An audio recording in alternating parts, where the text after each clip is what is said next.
しいスピードでコースを駆け抜ける GSX-R 戦。見ていて怖いと感じるほどの速さと気迫、限界ギリギリの速度域で走る男、元ジムカーナ A 級辻江晴彦選手。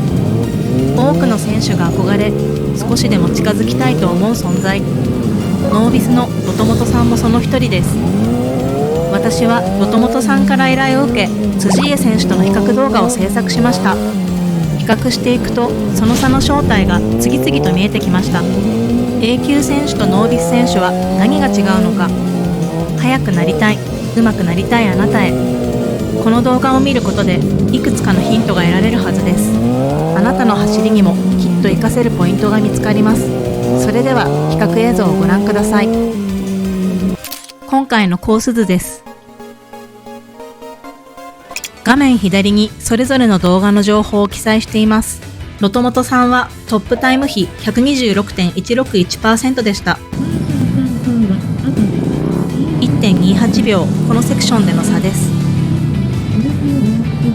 0.8 秒差、ライディングフォームが違います。辻江選手はイン荷重を強くかけるフォーム、頭の位置は低いです。対してロトモトさんはイン荷重が弱く、頭の位置は高いです。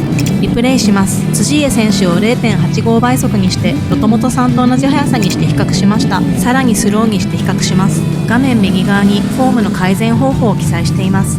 辻江選手のフォームをイメージしてイン側のお尻へ荷重し、上体を後方へ引き、頭を低くする。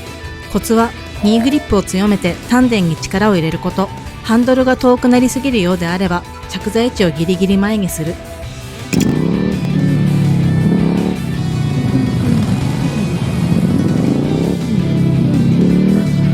辻江選手を 0.83 倍速にしてリプレイ。辻江選手に近づくにはもっとアクセルを上げる、バンクスピードを速くする。そのためにはフォーム改善が必要です。 1.28 秒、このセクションでの差です。0.26 秒、ロトモトさんは辻江選手よりもブレーキをかけるタイミングが速いので、速度が落ちすぎてコーナーでサスペンションが沈まず、バイクが寝かせにくい状態になっています。スピードを乗せたままイン荷重を意識して素早くバンクさせる意識で走りましょう。0.67 秒差、2人の速さを揃えてスローでリプレイ。ライン取りが違います。辻江選手は最短で直線的なライン、アクセルを開けられます。対してロトモトさんは膨らんで丸みを帯びたラインでアクセルを開けられません。0.78 秒差、0.61 秒差。揃えてスローでリプレイ。ロトモトさん悪くありませんが、もっと頑張ってイン荷重して寝かせましょう。加速フォームがいいです。しっかりとリアにトラクションが乗っています。左回転は右に比べてバンク角が浅いです。1.4 秒差。高速にしてスローでリプレイ。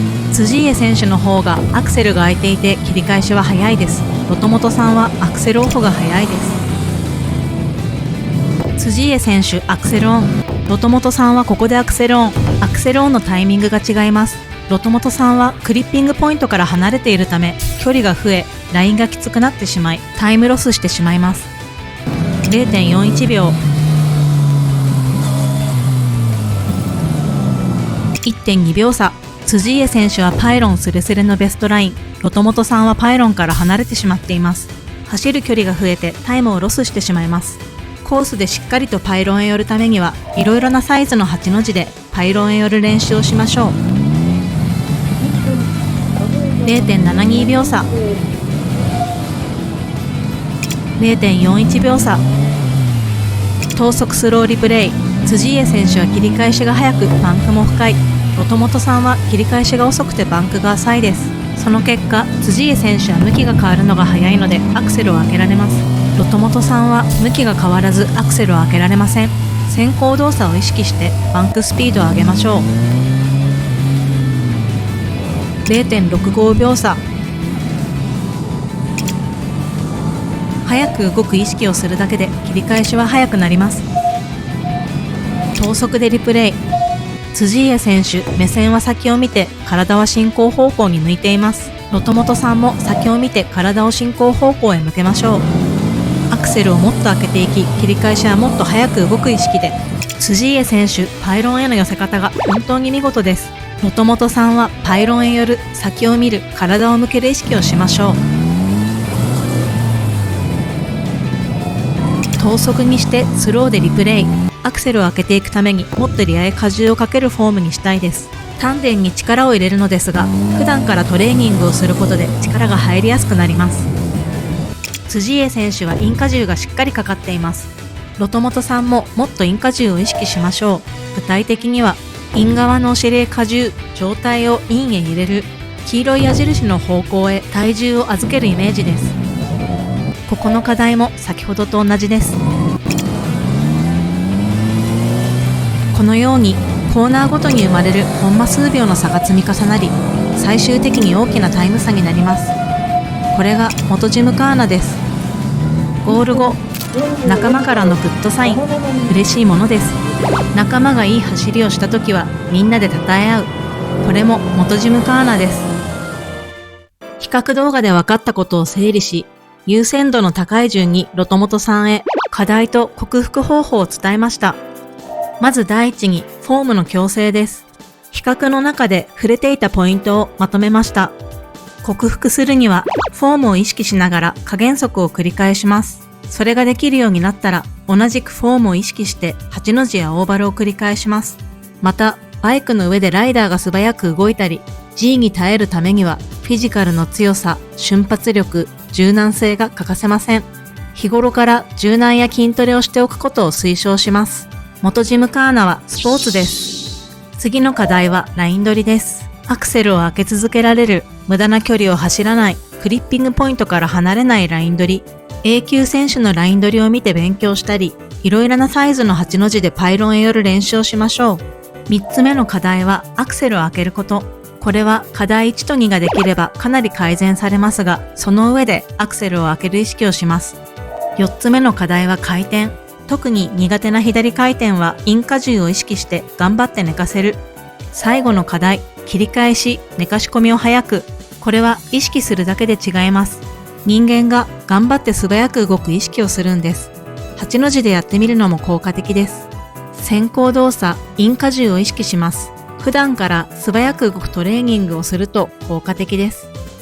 辛口に聞こえたかもしれませんが、ロトモトさんは大きくて重い忍者 1000SX で本当に頑張っています。以前よりも確実に上達していて、できているところも多い。辻家選手が圧倒的すぎて、どうしても差が大きく見えてしまいますが、ロトモトさんの技術は練習を積んだ人だけが身につけられる確かなものです。上手くなりたい一心で比較動画の制作を依頼してくれたロトモトさん。私はそんな彼を応援しています。ここまで長い動画を見ていただきありがとうございます。ご質問などあればぜひコメント欄へお寄せください。今日の比較で気づいたポイントをあなたの練習にも取り入れてみてくださいね。小さな改善の積み重ねが走りを確実に変えていきます。この動画が参考になった方は高評価とチャンネル登録をよろしくお願いします。動画制作のご依頼はトップページ概要欄に記載のメールアドレスまたは DM までご連絡ください。それでは次の動画でまたお会いしましょう。